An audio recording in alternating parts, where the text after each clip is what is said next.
entrevista y nos explica su indignación. Venga para acá. Venga un poquito para acá. Me cago en la vida. Bueno. Vaya. Pero no digan palabrotas. No, palabrotas no. Me caché los mengues. Venga. Pues eso, un poquito. ¿Qué es lo que le ha sorprendido? Pues mire usted que vengo yo, que estoy aquí veraneando y vengo aquí a la catedral, que es la primera vez, que yo creo que esto es España, ¿no? Yo no tengo mucha cultura, pero me creía que esto es España. Cuando estuve en Inglaterra, sabía que allí se hablaba el inglés, que no me entendía ni yo a ellos.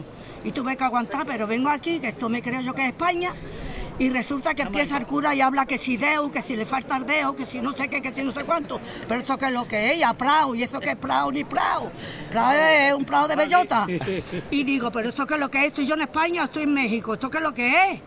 Y he cogido y me he salido, y eso tenían que ver eso, todo el que está dentro y se siente español, salirse fuera, porque escuchar en España una misa en lo que sea, que no sé eso lo que es. Catalán, pues yo que sé lo que es. Lo que sí sé que le faltan las palabras, porque en realidad se entiende todo. Nada más que se comen la mitad, porque en vez de decir bonaní, buenas noches, dicen bonaní. En vez de decir adiós, dice Deu, que le falta. Siempre van para tirar para adentro. Y yo cogí y me salí. Y una cosita. Y me han dado el día. Cambiando de tema ya. Sí. ¿Ustedes han venido aquí? ¿Sabían que viene la familia real hoy? Sí.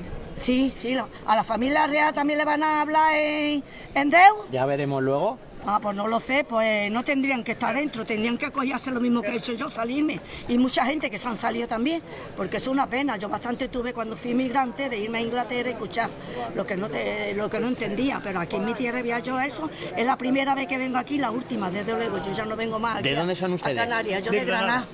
De Granada. Y Pues ya está. Muchas gracias. Sobre todo española, sea de allí, sea de aquí, española, es lo que soy.